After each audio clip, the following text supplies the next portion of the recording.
The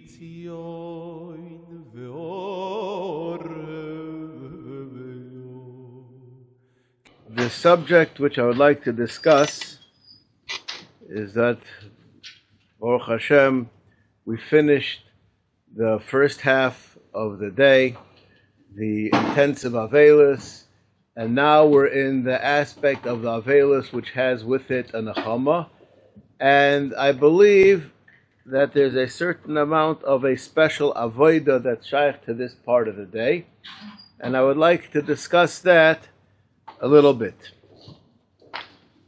The first thing I would like to share with you is that it's a very famous Maimer Chazal, that the Bali Musar, they explain it according to the literal translation. The Gemara says, "Kol hamis'abel al Yushalayim zeicha v'roya b'simchaso b'binyanoi." A person who's mis'abel on Yushalayim merits to see in its rebuilding. The simple understanding that we read it is if a person has proper Avelis, he will be rewarded and he will be able to be part of the festivities when the Beis HaMikdash is destroyed. Rebuilt, yes. And the step further down than that, the typical understanding is that a person who doesn't feel the remorse, the rejection, the lack of the Beis HaMikdash being around today, if you don't miss it, when it will be rebuilt, you're not going to have it. In order to appreciate the building of the Beis HaMikdash, it's necessary for a person to be a mis'abel. Because if you're not mis'abel on it, you're not connected. And if you're not connected, when it'll be rebuilt, you won't be connected either. This is basically, as I would say nowadays, somebody asked a very big Talmud Chacham, an Israeli Talmud Chacham, if he has any feelings for the Mondial. And he said no. And the person said, why not? He said, because I come from America.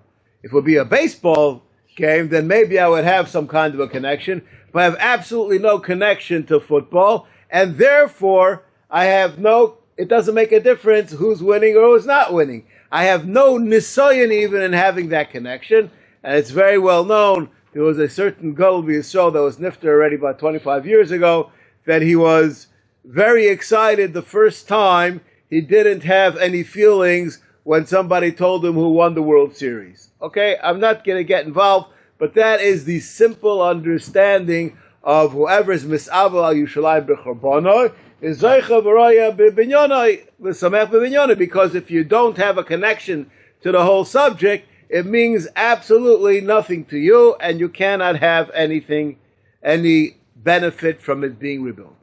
However, the Bali Musar take this to a different place, and this place is the subject which I would like to discuss today. It doesn't say that he will be Zaycha. It says he is Zaycha. In the present tense, a person who is Mis'abel al Yushalayim b'churbono is Zaycha today, bizman that there is no Beis HaMikdash, to have a connection to the Beis HaMikdash being rebuilt. This is the subject which I would like to discuss today, and I believe that we all have a piece of this in our lives, and this is the flame that has to be fanned to bring it out to a level that will appreciate it more. I'm going to start with a fascinating piece of information which we're all familiar with, but the deeper understanding I don't think most of us are aware of. Moshe Rabbeinu took Klal Yisrael out of Mitzrayim. That we know. Makas b'choros, as we say in the Haggadah, says in the Torah, ani v'lo malach, ani v'lo shliach, ani v'lo acher. Makas Mitzrayim of the b'choros was done by Yedei HaKadosh Baruch Hu. To take Klal Yisrael out, that was done by Yedei HaShliach. If we were to choose which would be more important for Klal Yisrael to be taken out of Mitzrayim by HaKadosh Baruch Hu himself, and the Mitzrayim be punished with an agent, or the way that it was, we would probably assume would be more important for HaKadosh Baruch Hu to take us out of Mitzrayim, and he could punish the Mitzrayim with the Shliach, and HaKadosh Baruch Hu deemed it the other way was more important. I believe that that's a subject that needs to be understood, and I'm going to say a few words about that by itself. To take Klal Yisrael out of Mitzrayim is to do something good for somebody. To do good is not such a difficult thing. To do something negative and to do it right, that's much more difficult to do. Therefore, to take Klal Yisrael out of Mitzrayim, HaKadosh Baruch Hu can do it with the Shliach, he can do it with Moshe Rabbeinu, tells Moshe Rabbeinu what to do, Moshe Rabbeinu follows the script, and we leave Mitzrayim and there's no problem. However, to punish the Mitzrayim, and just to make it clear, to punish them, that has to be done with absolutely no negias. It has to be done like Pinchas. He did his kanois with absolutely no negias at all. That is something that needed to be done by HaKadosh Baruch Hu itself. Even though both of these things are two sides of the same coin, to take Klal Yisrael out of Mitzrayim and to punish the Egyptians, the need for it to be done by HaKadosh Baruch Hu was more necessary in the punishment of Mitzrayim, because that was something that had to be done exactly right. Okay, I'm going to share with you a story. This story is something which is an amazing story in its own right, but it's a lesson in how to deal with one's children, to deal with other people in general, and it's something to carry with us, and it has to do with where we are today. There was a boy who was a naughty boy in school, and he came from a very disruptive family, and the faculty of the school had a very difficult time with this boy. Not only the teachers, not only the principal, the kids in his class, the kids in the other class. The kid was a bully. I'm sure you all could imagine the child that I'm talking about. And as time went on, they gave him one last chance and another last chance and a third last chance. And the principal of the school eventually got to the end of his rope, and he realized he has to kick the kid out of school. The kid was already like in 7th or 8th grade, and he calls him into the office, and the kid is waiting to get his sentence, and he knows what his sentence is going to be, and he's waiting. And he slumps down in the chair, and the principal says, "I'm the principal, I'm talking to you, I want you to sit with respect. Sit with derech eretz." And he demands this from the boy, that he has to sit with derech eretz. So for some not clear reason to me, the boy decides to follow, and he sits up. And the principal asks the boy, he says, "Do you believe that there's HaKadosh Baruch Hu?" And he said, "Yes." "Do you believe that HaKadosh Baruch Hu created every person with a purpose?" And he said, "Yes." And then the principal went on to say, "That means that you believe I was created and I have a purpose?" And the boy said, "Yes." So the principal said, "I'm going to share with you what I believe my mission is. My mission is to take children, make sure that they learn, and they should not have people disturbing them. Do you understand that that's my job?" And the boy said, "Yes." You obviously understand the next sentence that's coming. So the principal said, "And my job is to make sure that you don't interfere with the other boys in the yeshiva that are trying to learn." The boy says, "Yes." Then comes the question. What do you think that your job is? This is a question that the principal asked this 7th grader. I don't know what would happen nowadays if somebody was asked this question to a 7th grader, but I'm telling you, this is a true story that happened, and it's worthwhile to be aware of. So the boy said, "I have absolutely no idea." And the principal went on to tell him, "I'm going to tell you what your job is. In the world, outside the Haredi world, outside the world of people that are Shomer Torah mitzvahs, they look at us as vulgar, greedy people, always trying to take advantage of everybody else, never saying a nice word." And just to paraphrase this idea, I heard once when I was in America the following joke. What's the difference between a Jew and a canoe? The answer is 1 tips. Okay, that was the joke that I heard. And whoever doesn't get the joke, you should be happy. But I'm just sharing with you, this is the way that the world looks at Jews. And the principal told this boy, he said, you're going to leave this school and you're going to go to a school where people never saw religious Jews.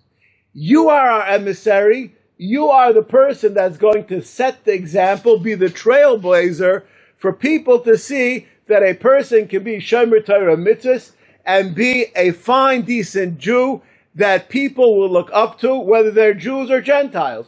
This is your job. Okay, so pretty heavy thing to tell this boy. The boy left the principal's office with a smile on his face. All the people that were outside were waiting to see him come out screaming or whatever, and he just left with a smile on his face. 30 years later, this fellow became from the greats of the Kiruv movement. And there were many, many people he brought close to Yiddishkeit, hundreds and thousands of people, and people would ask him, what is the secret to your success? And he said, I was taught to be a good soldier. We all are soldiers, we all have our avodas Hashem, and in this world that we live in today, all of us have interactions, whether they be with other from a Yidden, or whether it's with people that are less religious, or totally irreligious Jews, or even Goyim. We are emissaries of HaKadosh Baruch Hu. And the way that we interact with other people will make a Kiddush Hashem, or Chalila the other way around. It's our job to make sure that people feel comfortable and attached to HaKadosh Baruch Hu through that which we live in our lives. This is an aspect of making a Kiddush Hashem, and this is a building block in the Beis HaMikdash. When we will act the way that we are supposed to, that will bring about that HaKadosh Baruch Hu will bring the Mashiach to come. Now I'd like to discuss some other activities which are worthwhile. I said in a shir on a Tuesday night, in Halacha shir, many years ago, I will repeat this Halacha, and I want to take it to a different place where it's relevant for all of us.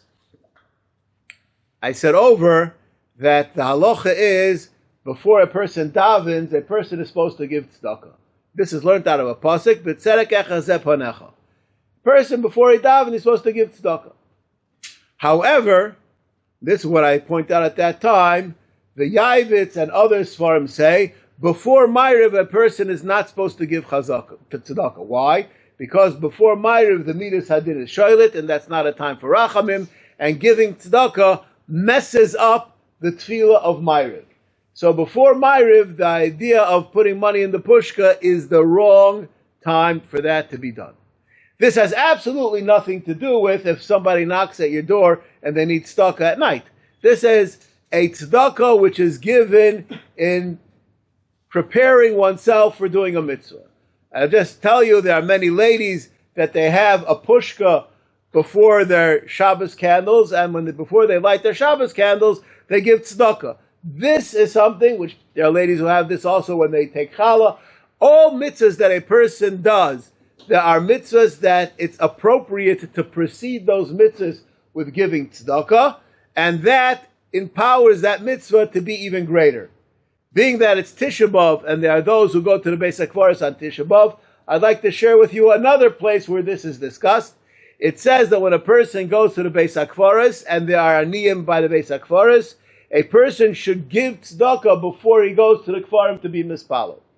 I've many times been in the Beis HaKvaros, and I've seen people, even learned people come, and they go and they ignore those people that are collecting money. After they've been mispalel, they go and they disperse the charity that they brought.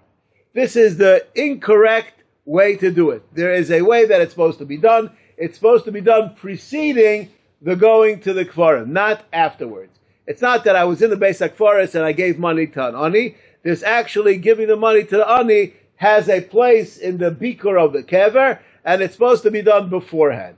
This is a very important idea, and this is something which has to do with davening. Before davening, a person is supposed to give tzedakah. Before Ma'ariv, that's not the time. Now, the Maril Diskin, he had a habit, if he was learning a sugya for a long time and he didn't have an understanding, he would go and give tzedakah, and then all of a sudden the subject would become clear to him. This was like a nes. You have a difficult sugya, just drop a little bit of money into the pushka, and everything becomes clear. And they asked the Maril Diskin, what is the pshat in this hanhaga? And the Maril Diskin answered his question as follows. He says, that halacha of giving tzedakah before one davens is an act which brings a person closer to HaKadosh Baruch Hu. This is a very important concept. Tefillah is a time that you're supposed to be close to HaKadosh Baruch Hu. So therefore, in preparation for becoming close to HaKadosh Baruch Hu, a person who gives tzedakah, that sets the stage for his tefillah as a confidant, somebody who's close to HaKadosh Baruch Hu, and that adds to it that his tefillah should be more readily accepted by HaKadosh Baruch Hu. Limud HaTorah also is a connection with HaKadosh Baruch Hu. In fact, it's the ultimate connection with HaKadosh Baruch Hu himself, as it says in the Nefesh HaChaim. In order to be Zaycha to Torah, we want to enhance our connection to HaKadosh Baruch Hu. And therefore, if I have a difficult sugya, I give tzedakah, and then I have this connection. HaKadosh Baruch Hu gives me the understanding that's necessary for me to understand the sugya. This is a very famous story, and I remember when I heard the story the first time, I was wondering, so why isn't there such a halacha that every time before you go into the Beis Medrash to give tzedakah? I have an answer to that question. I'm just going to, before I answer that question, I'd just like to share with you a story of a very great Talmid Chacham that I know very, very well. He was learning a sugya for about a week and a half and he didn't have pshat. And one day in the middle of Seder, he left. And he came back about 20 minutes later. And he had pshat in the sugya. And somebody asked his chavrusa the following question. Did you watch him when he came back? So he said, yes, I did. He said, was his hair wet? He said, as a matter of fact, it was. He said, I was walking by the mikveh and I saw him coming out of the mikveh. Okay? So you have a person that's learning for a week and a half and doesn't have pshat. He decides to go to the mikveh as a skula for kedusha and taira, and he comes back and he understands the sugya. So for some reason, I don't think I'm going to get as many people asking me, should I go to the mikveh every time before I learn? I don't get that question asked to me that often, but the answer to these questions is it depends on where you're stuck and how you're stuck. These are ways where a person can connect in certain situations. Tefillah needs it all the time. Limud HaTorah needs it different situations, different ways. But these are tools that are available to us to connect to HaKadosh Baruch Hu. One of the things that is necessary for Mashiach to come is for us to be mispalel on the Churban Abayis and the fact that there is no Beis HaMikdash today. This is something which we daven in Shemona Esrei. We daven about Bnei Yerushalayim. We say about Bnei Yerushalayim. This is critical for us to be zoicha to have the binyan Beis HaMikdash. Has to do with how much do we feel a loss at not having it. This is something which is very, very important. Now I'd like to go on to another story. And this story, not a story, but this is a thought by Rav Shimshon Pincus. And it's a fascinating idea for people to keep in mind. For those who say brachas, or here for brachas, we know that we say after brachas, we say the Akedah. After the Akedah, we say Shema Yisrael. And then we say the Korbanos. What is Shema Yisrael doing before we even davening? And there's much halachic discussion about this subject. I'll just tell you a piece of something that Rav Shimshon Pincus said, which is an amazing thing. There are many people who died al Kiddush Hashem. They died, as we would call in the Parsha of Karbonos. They were Karbonos to Hashem, and when they died, they said Shema Yisrael. The Akedah is the first Korban in Klal Yisrael, and those who want to know, did Yitzchak Avinu actually die by the Akedah? The answer is he actually did. And there are many midrashim that support this. Afro tzovur tachas kisei hakavod. And those who said he was like a Tchias HaMesa, I'm not going to get involved in the different truths in this question, but Yitzchak Avinu actually died at the Akedah, so to speak. At least we have the schusim like he died, and he was somebody who said a Shema Yisrael on that situation which he had. As we go on to the other karbonos, which those other karbonos, they signify the fact, as the Ramban tells us, that we feel that we should be makriv ourselves as a korban to be mechaper on the averes that we do. The Shema Yisrael that we're saying is not the Shema Yisrael that people say in Birchas Kriya Shema as a chelik of tefillah. This is the Shema Yisrael of a martyr. And a person has to understand that we have to live our lives from before we daven already. We have to live our lives as a martyr to HaKadosh Baruch Hu in doing all that HaKadosh Baruch Hu wants. That's a second story. And a third story that I would like to mention is a bit of a sad story. And I'm not going to get involved in the halachic and hashkafic discussion which revolves around this story. I'd just like to say over the story to get to a certain point. There was a family, a from Hasidic family, that had a daughter that went off the Derech Hashem. His daughter moved out of the house, became totally irreligious, and had no connection with her family at all. The father of the family was a Chassidish fellow, and for a long time they were mispal all the time to HaKadosh Baruch Hu that their daughter should do tshuva, and it never happened. And eventually that aspect of their lives fell out of their lives, and they stopped being mispalo, and they more or less forgot about this daughter that they had. Some 30 years later, this chassid went to his Rebbe, and he gave his Rebbe a kvitel with the names of all the people in his family. And the Rebbe reads the kvitel, and he looks at the guy, and he says, there's something missing. This guy says, I have all my kids written down there. What's missing? He said, are all your kids written down here? And the man broke out and started to cry. And he told the Rebbe the story of his daughter. And the Rebbe said to the man, a child is a child. Her name should be here. And the man put his daughter's name on the kvitel. The Rebbe gave him a bracha. The man came home and he found his wife lying almost unconscious on the couch. And he asked his wife, what happened? And his wife barely was able to speak. She said, I was sitting here on the couch and our daughter called. Okay, and this was the beginning of her return to Yiddishkeit. Now, I'm not right now getting involved in the story of what would have been the right way for these people to interact with their daughter, how they should or they should. I'm not getting involved in the halachic and the ashkafic discussion. I'm right now speaking about the lesson that the Rebbe said.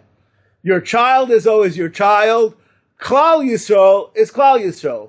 You know, we find ourselves here on Tisha B'Av, and all the people that are here are people that are trying to connect to this day, to connect to the Churban, that we should feel the total loss that we have and how small we really are, and are hoping that HaKadosh Baruch Hu will grant us that Bekorov we should have Mashiach even today. It could still happen. Mashiach could still come today.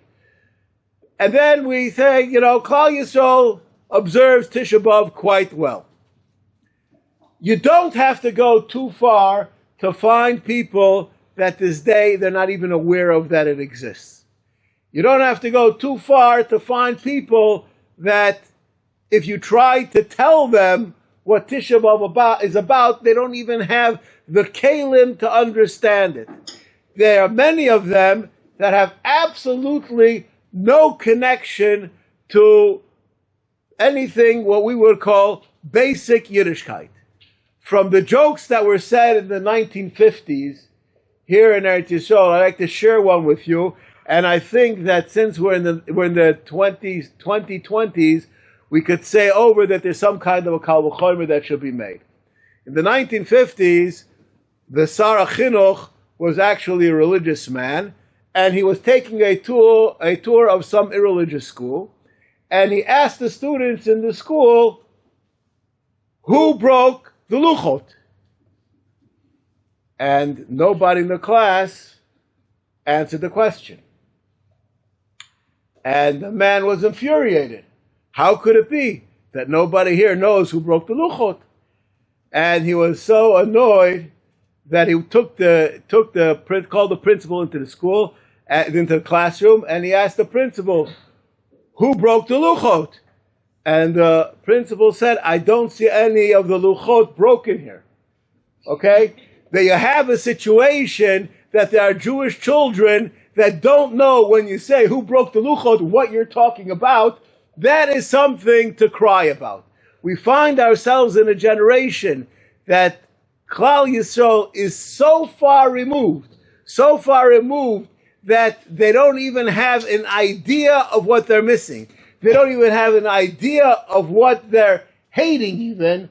The only thing that we can do is have Rahmanis on them. And that's something which is in our power that we should be able to do. The subject of being mispalel for the Geula. The Chazal say a person has to be mitzape legeula.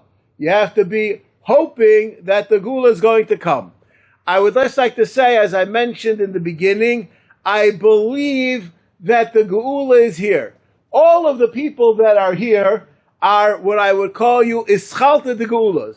We are here because we're moved and we're trying to move in the direction that Mashiach should come. How Mashiach should come, that is dependent on how we will walk out of this Tisha B'Av. We understand that HaKadosh Baruch Hu gave us this Tisha B'Av as a time that we are supposed to pause and think. Rabbi Aaron Kotler writes that a person understands that his parnasa comes from HaKadosh Baruch Hu.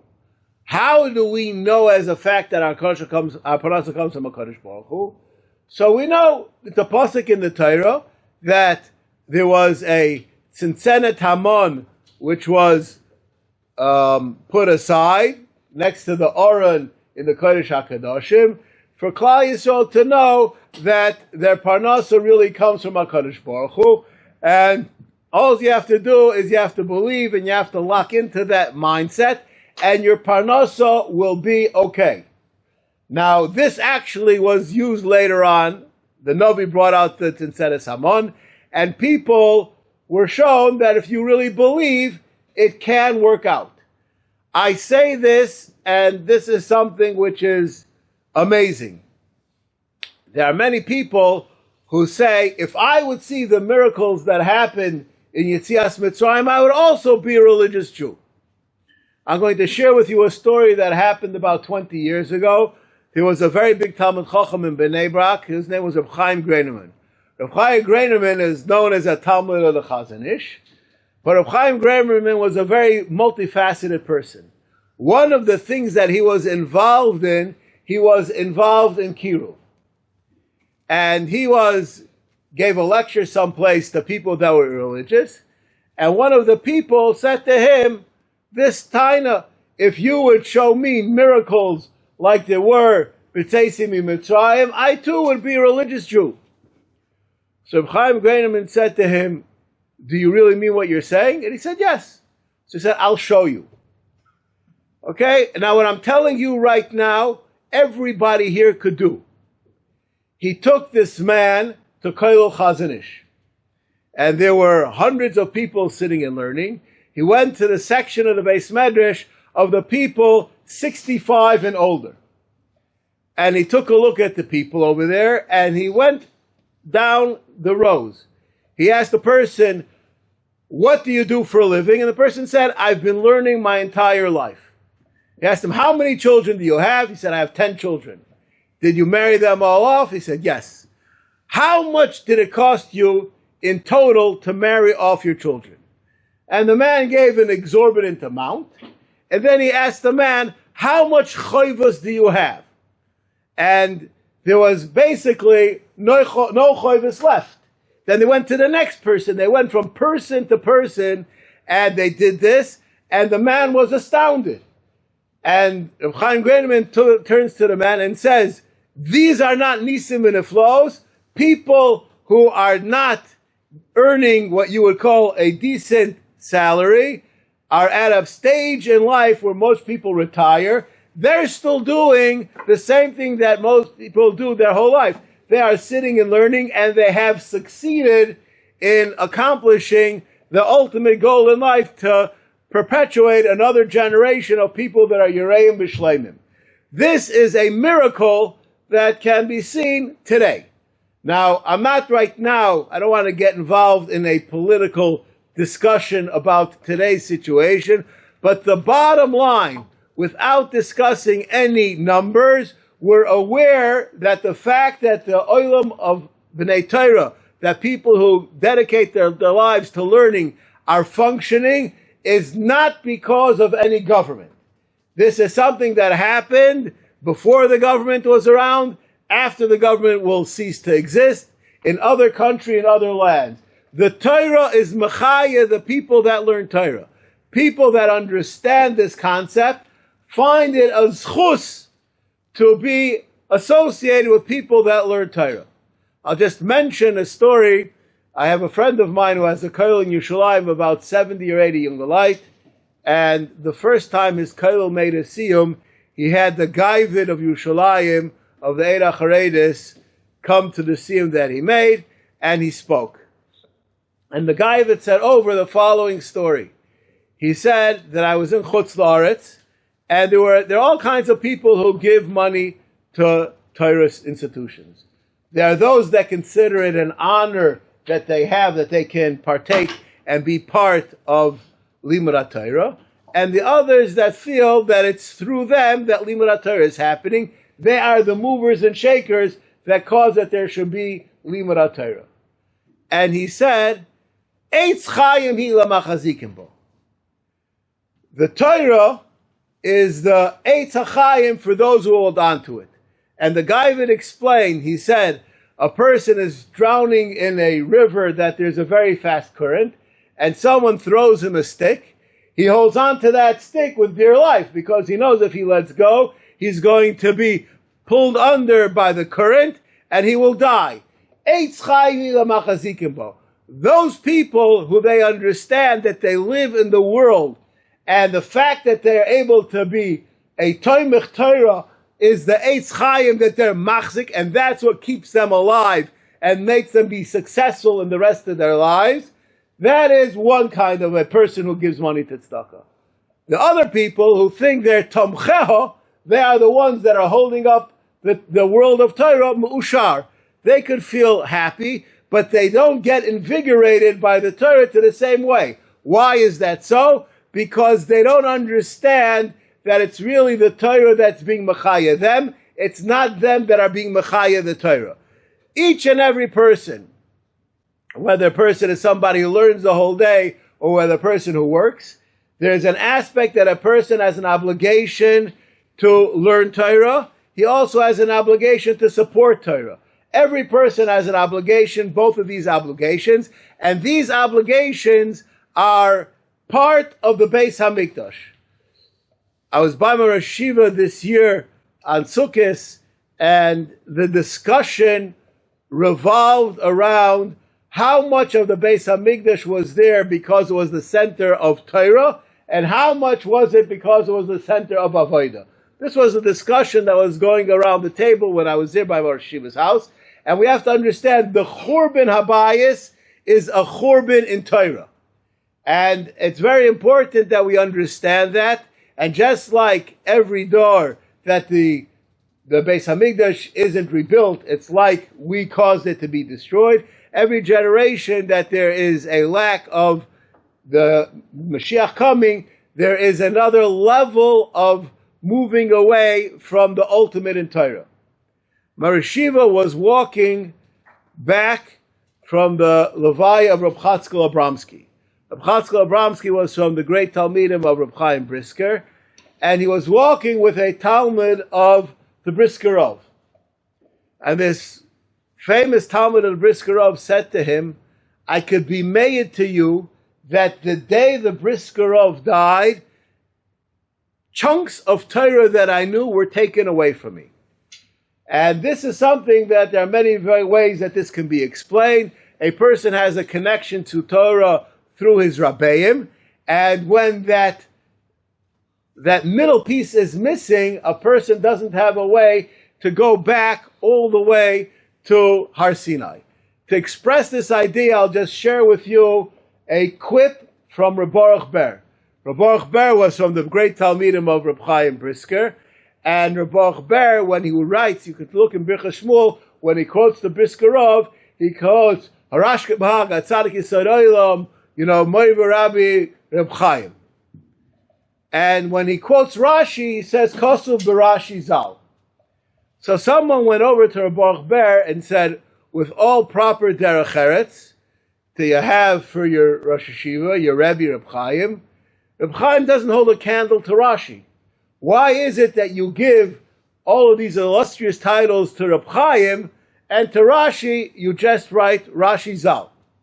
I think a reasonable question, and Reb Baruch Ber was pained and mortified by the question, and he explained, do you think that I am assessing the godless of Rashi or the godless of my Rebbe? I'm not assessing either of them at all. That's not my purpose. Rashi, I call Rashi Zal, because that's what he's called by everybody. That's how Klal Yisrael appreciates him.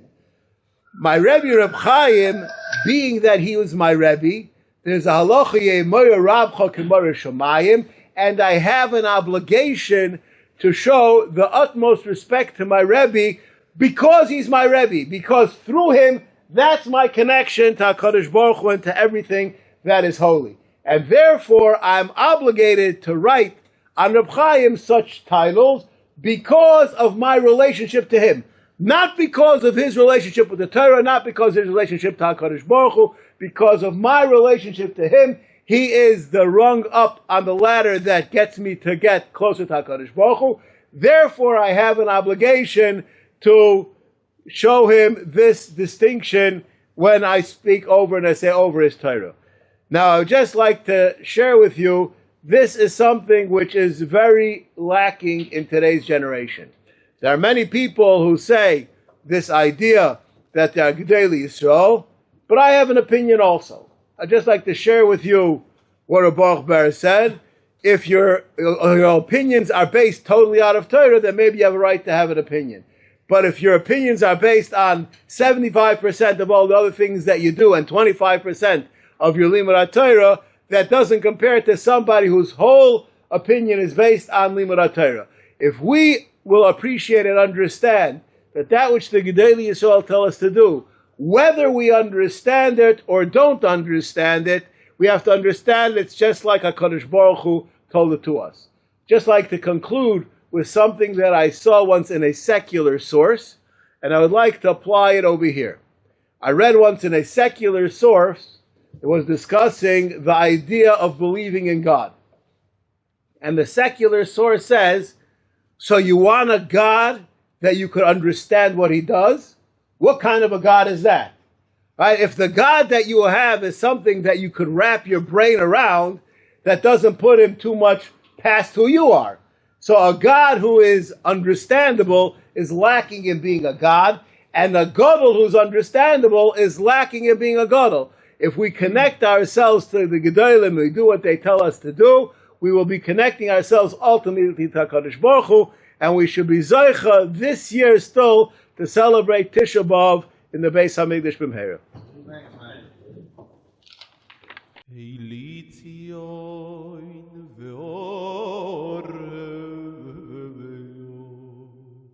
Como